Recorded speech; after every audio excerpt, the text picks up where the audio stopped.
হরে কৃষ্ণ। আগামী 2রা ফেব্রুয়ারি রবিবার পবিত্র গণেশ পুজোর দিন। খুবই শুভ একটি দিন এই গণেশ পুজো।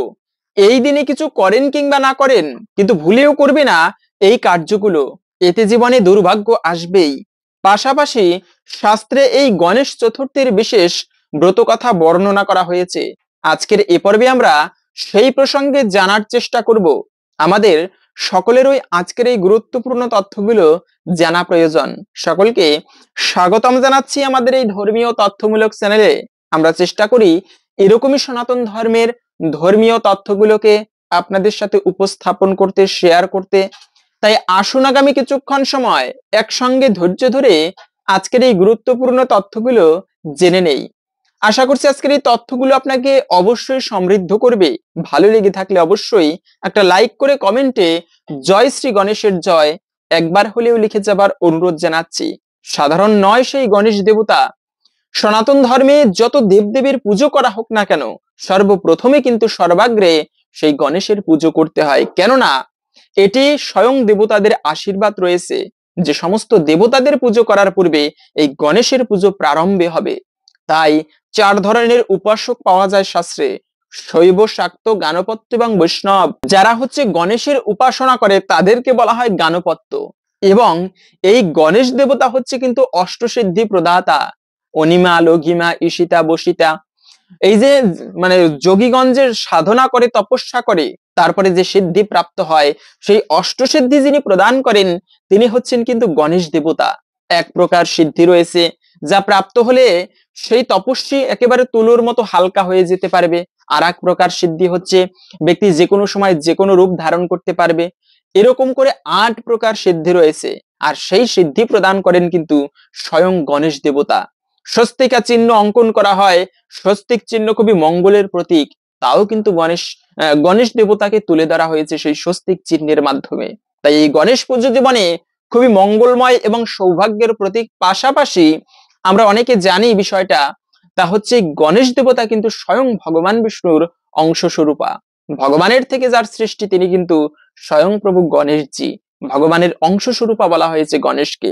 তাই এই গণেশ পুজো করার মাধ্যমে কি প্রাপ্ত হয়ে থাকে মনে রাখবে, ভাদ্র মাসের চতুর্থীতে বিনায়ক গণেশ চতুর্থীর দিনে যদিও গণেশ পুজো বিশেষভাবে করা হয়, তথাপিও মাঘ মাসের শুক্লা চতুর্থীতে কিন্তু ভক্তরা, বিশেষ করে গণেশজির ভক্তরা ভক্তি ভরে এই গণেশ পুজো করে থাকে। যে কেউ আপনারা এই গণেশ পুজো করতে পারেন, এটি অত্যন্ত শুভ। এবং এই পুজো করলে কি হয় বলা হয়েছে, জীবনে বিপদ আপদ এগুলো থাকবেই প্রত্যেকটা ব্যক্তির জীবনে। সে যত বড় লোক হোক, যত সাধু ব্যক্তি হোক, এমন কোনো ব্যক্তি নেই যার জীবনে কোনো দুঃখ আসে না। এই জগৎটাই দুঃখের আলয়, এখানে প্রকৃতই কেউ সুখী হতে পারে না, এটা আমরা সবাই জানি প্রায়। তো জীবনে দুঃখ আসবেই, বিপদ আপদ আসবেই। কিন্তু এমন যদি হয় জীবনীতে বেশি বেশি বিপদ আপদ আসতেছে বিনা কারণে, অনেক সময় গ্রহ দোষের কারণে এমন হয়, তো এরকমটা যদি হয় দৈব কারণে বা অশুভ কোনো কারণে, সেক্ষেত্রে বলা হয়েছে এই গণেশ পুজো করার মাধ্যমে সেই সংকট মোচন হয়। এজন্য গণেশজিকে সংকট মোচন বলা হয়। অনেকে বলতে পারেন, আরে বজরাং বলে হনুমানজির নাম তো হচ্ছে সংকট মোচন, গণেশজির নাম কেন? মনে রাখবে, যার পুজো করেন না কেন, হনুমানজির কৃপা হলেও কিন্তু জীবন থেকে সেই বিপদ আপদ কেটে যায়। কিন্তু গণেশ দেবতাকে বলা হয়েছে সংকট মোচনের দেবতা। যাত্রাকালে আপনি ভালো একটা কাজে যাচ্ছেন, যাবার পূর্বে গণেশের মূর্তি দর্শন করে প্রণাম করে যাত্রা করলে সেই যাত্রায় কখনো বিপদ হয় না। গণেশজির নাম স্মরণ করে যদি কেউ যাত্রা করে, সেই যাত্রায় বিপদ হয় না। এজন্য পরিবারে এই যে সদর দরজার উপরে স্বস্তিকা চিহ্ন অঙ্কন করে রাখাকে অত্যন্ত মাঙ্গলিক চিহ্ন বলা হয়েছে সনাতন ধর্মে এই স্বস্তিকা চিহ্নতে। তাই সে স্থানে কোনো অশুভ প্রবেশ করতে পারে না যেখানে লাল রং দিয়ে এই স্বস্তিকা চিহ্ন অঙ্কন করা হয়। আর সেই গণেশ চতুর্থী পুজো প্রথমত হচ্ছে গণেশের কৃপা লাভ করার জন্য। এই গণেশ চতুর্থীর দিনে কিছু কাজ আমাদের প্রত্যেকের করা উচিত। যেমন আমরা অনেকে জানি 21টি দুর্বা ওম গাম গণপতায় নমঃ বলে ভক্তি ভরে আপনারা গণেশকে অর্পণ করবেন। আবারও বলে দিচ্ছি, ওম গাম গণপতায় নমঃ, এই মন্ত্র উচ্চারণ করে ভক্তির সহিত 21টি দুর্বা আপনারা গণেশজির চরণে অর্পণ করাকে অত্যন্ত শুভ বলা হয়েছে। এরপরে আপনারা ভক্তি ভরে তাকে প্রণাম করে মনোবাসনার কথা জানাতে পারেন। এরকমটা করলে মনে করা হয় সেই ব্যক্তির মনস্কামনা গণেশজির কৃপায় একটুকু হলেও পূরণ হয়ে থাকে। দ্বিতীয়ত হচ্ছে, মনে রাখবে, প্রত্যেককে বলবো আপনারা গণেশের পুজো যে কেউ করতে পারেন, কি বৈষ্ণব কি অবৈষ্ণব কি কালী পূজক, সবাই কিন্তু গণেশের পুজো ভক্তি ভরে করতে পারেন। এবং এই গণেশ পুজো যে বিশেষভাবে করতে হবে আমি তো অত কিছু জানি না, না জানলেও দরকার নেই। আপনি ভক্তি ভরে, গণেশের প্রিয় হচ্ছে লাড্ডু, শুধুমাত্র লাড্ডু খাবার প্রস্তুত করুন এবং ভক্তি ভরে সেই ভোগ আপনি গণেশকে অর্পণ করুন। প্রথমে ভগবানকে নিবেদন করে সেই ভগবানের প্রসাদ গণেশজিকে নিবেদন করলে এতে আরো বেশি প্রসন্ন হয়, আরো বেশি ফল লাভ করা যায়। তাই আপনারা এই কাজটি সকলে করতে পারেন। তা হচ্ছে লাড্ডু প্রস্তুত করে, সুন্দর ছানার লাড্ডু করতে পারেন, মানে কি বলে সেই নারকেলের লাড্ডু করতে পারেন, মতিচুরের লাড্ডু করতে পারেন। এভাবে করে যে যেটা ভালো পারেন সেই লাড্ডু প্রস্তুত করে ভক্তি ভরে আপনারা ভগবানকে ভোগ নিবেদন করে সেই প্রসাদ গণেশজিকে নিবেদন করলে এতে বেশি প্রসন্ন হয়, গণেশের কৃপা বেশি লাভ করা যায়। এরকম করে 21টি লাড্ডু গণেশকে দেওয়াকে অত্যন্ত শুভ বলা হয়েছে। এর মাধ্যমে জীবনে অশুভ দূরীভূত হয়। এবং সবার আগে কিন্তু গণেশ পুজো করা হয়, যাতে আমরা প্রথমে বললাম যে কোনো দেবতার পুজো করা হোক না কেন, গুরুরূপে কিন্তু সেই গণেশ পুজোটা আগে করা হয়। দ্বিতীয়ত হচ্ছে গণেশ পুরাণের লেখক। আমরা সবাই জানি ব্যাসদেব হচ্ছে সেই শাস্ত্রের রচয়িতা, কিন্তু যিনি শাস্ত্রকে লিপিবদ্ধিত করেছিলেন, মানে লিখেছিলেন, লেখক কিন্তু ছিল হচ্ছে এই গণেশ। গণেশজিকে ব্যাসদেব জোরপূর্বক বসিয়ে রেখেছেন যে তুমি এই শাস্ত্রকে লিপিবদ্ধিত করবে, এবং গণেশজি তাই করেছিল। জগতের মঙ্গলের জন্য সেই শাস্ত্রকে নিজের হাতে কিন্তু সর্বপ্রথমে লিপিবদ্ধিত করেছিলেন দাপর যুগের মানে শেষের দিকে। তাই এই গণেশকে বলা হয় শাস্ত্রের লেখক। এবং গণেশের কিন্তু সুন্দর মাতৃভক্তি রয়েছে। এখান থেকে খুবই গুরুত্বপূর্ণ একটি শিক্ষা। ভাই ছিল, দাদা ছিল হচ্ছে সেই কার্তিক, এবং গণেশ ছিল হচ্ছে ছোট ভ্রাতা। তো গণেশ বরাবরই একটুকু মোটা ছিল, বাবা মা গণেশকে একটুকু বেশি ভালোবাসতো। আর কার্তিক হচ্ছে চিরকুমার। কার্তিক দেখতে খুবই ভালো, আবার সেনাপতি, তার শক্তিও ছিল, কিন্তু মনের মধ্যে একটা অহংকার ছিল যে আমি আমি বেশি মায়ের কৃপা লাভ করতে পারি, এরকম একটা অহংকার ছিল কার্তিকের মধ্যে। তো তাই মা দুর্গা একবার ডেকে বলল যে তোমরা দুজনের মধ্যে একটা পরীক্ষা হবে, কে শ্রেষ্ঠ। যে ব্যক্তি, কার্তিকের মধ্যে অহংকারটা এরকম ছিল যে আমি হচ্ছি গণেশের থেকে শ্রেষ্ঠ। তো মা দুর্গা তখন ডেকে দুজনকে বলল তোমাদের মধ্যে সেই শ্রেষ্ঠ হবে যে আগে এই সমগ্র পৃথিবী প্রদক্ষিণ করে আমার কাছে আসতে পারবে। তো ঠিক আছে, এভাবে করে গণেশ তো তখন যখনই এই কথা বললো গণেশের মাথায় আকাশ ভেঙে পড়লো। কেন? গণেশের বাহন হচ্ছে ইঁদুর, ছোট্ট ছোট্ট পায়ে আগায়। আর ওইদিকে কার্তিকের বাহন হচ্ছে ময়ূর, ও তো এক মানে উড়ালে সমস্ত পৃথিবী ভ্রমণ করে আসতে পারবে অল্প দিনের মধ্যে।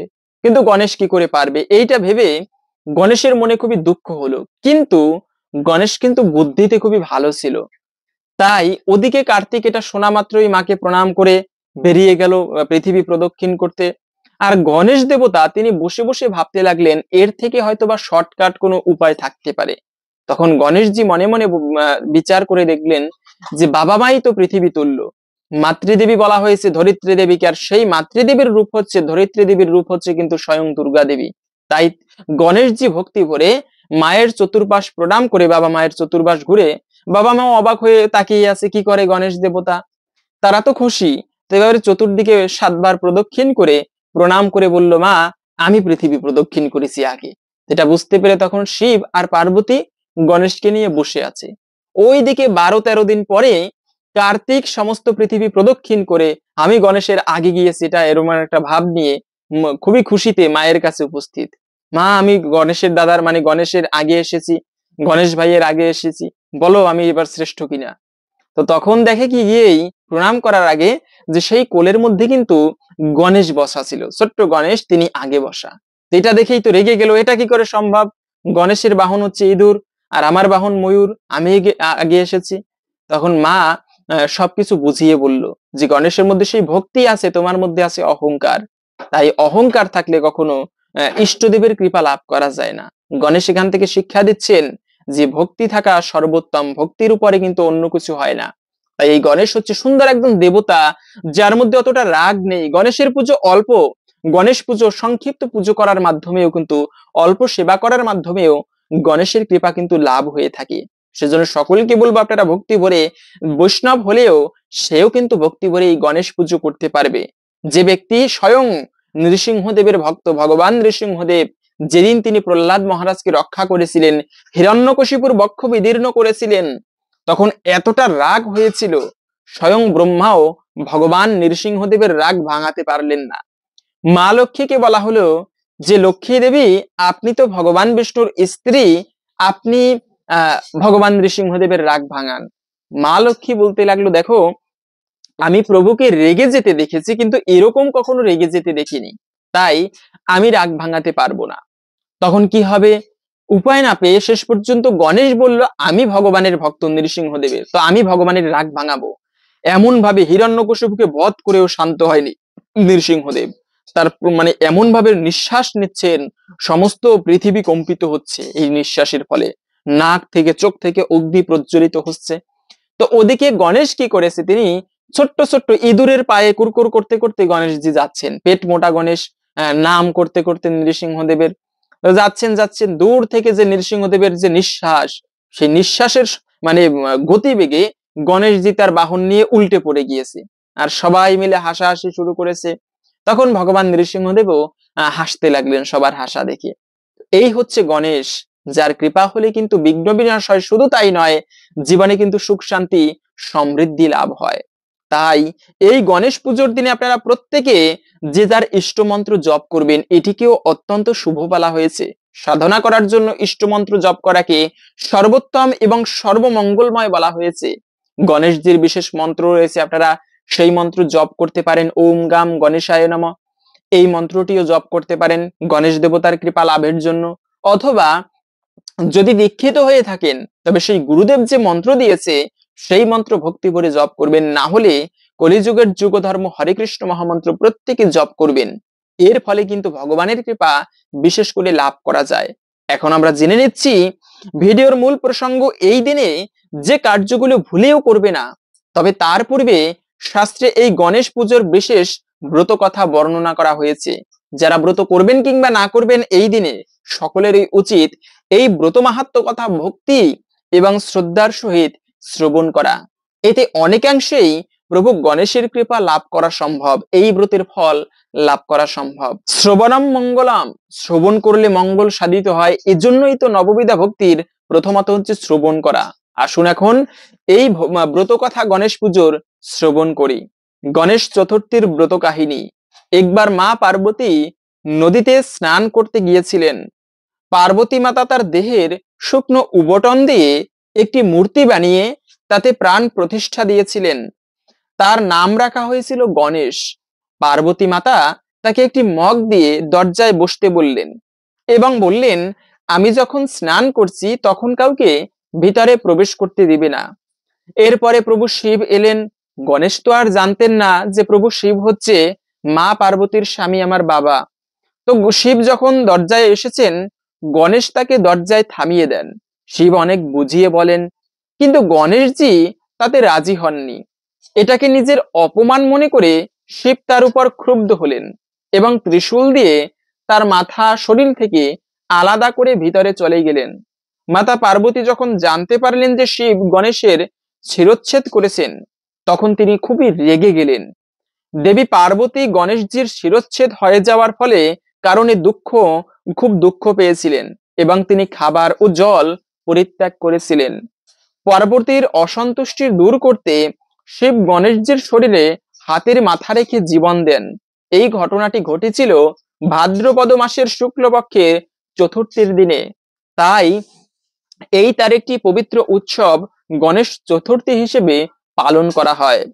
এমনটা বিশ্বাস করা হয় যে গণেশ চতুর্থীর দিনে উপবাস পালন করলে, গণেশ চতুর্থীর উপবাস ব্রত কথা শ্রবণ করলে মানুষের সমস্ত পাপ এবং জীবনের বিপদ আপদ কেটে যায়। শুধু তাই নয়, গণেশ চতুর্থীর উপবাসের কথা শ্রবণের ফলে মানুষের ইচ্ছা পূরণ হয় এবং জীবনে সুখ ও সমৃদ্ধি নিয়ে আসে।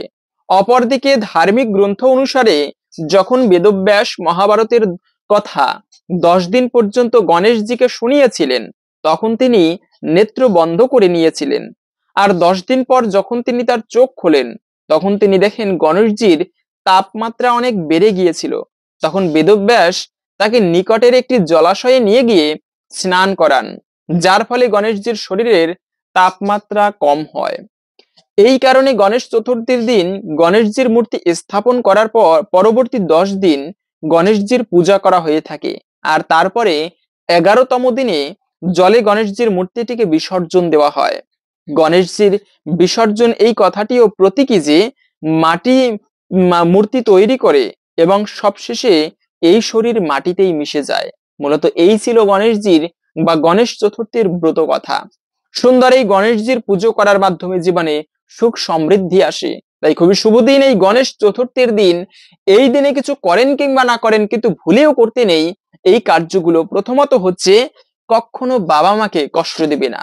যতই পুজো করি, যত ধর্ম কর্ম করি, কখনো উচিত নয় কোনো ব্যক্তিকে কষ্ট দেওয়া। এতে কিন্তু সেই পুজোর ফল ততটা লাভ করা সম্ভব নয়। তাই কখনো ভুলেও এই কাজটি করা উচিত নয়, যেন আমার মাধ্যমে অপর কোনো ব্যক্তি কষ্ট না পায়, বিশেষ করে পিতা মাতা। এই যে গণেশ যে শিক্ষা দিয়েছেন, তিনি বাবা মায়ের প্রতি কত ভক্তি ছিল, যে কারণে গণেশজি ছোট হয়েও কার্তিকের থেকেও শ্রেষ্ঠ উপাধি প্রাপ্ত করেছিল। উপরন্তু কার্তিক অহংকারী ছিল, যে কারণে কার্তিক কিন্তু সেই উপাধি লাভ করতে পারলেন না। তাই ভক্তি থাকা দরকার, শ্রদ্ধা থাকা দরকার। তাই বলা হয়েছে কখনো কাউকে কষ্ট দেওয়া উচিত নয়। এতে গণেশ পুজোয় গণেশজির কৃপা ততটা লাভ করা সম্ভব নয়। দ্বিতীয়ত হচ্ছে, এই দিনে ব্রত করা উচিত।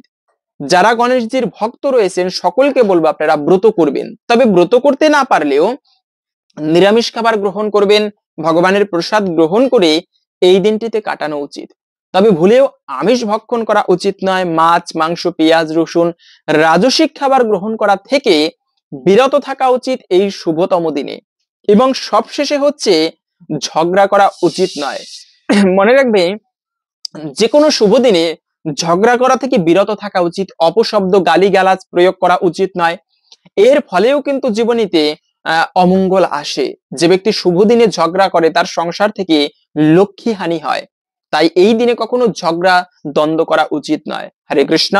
আশা করছি আজকের এই গুরুত্বপূর্ণ তথ্যগুলো জেনে আপনি একটুকু হলেও সমৃদ্ধ হয়েছেন। ভালো লেগে থাকলে অবশ্যই একটা লাইক করে কমেন্টে জয় শ্রী গণেশ দেবতার জয় একবার হলেও লিখে যাবার অনুরোধ জানাচ্ছি। প্রভু গণেশের কৃপায় সকলের জীবনে সুখ শান্তি আসুক এই কামনা করে আজকের ভিডিওটা এখানে সমাপ্ত করছি। হরে কৃষ্ণ।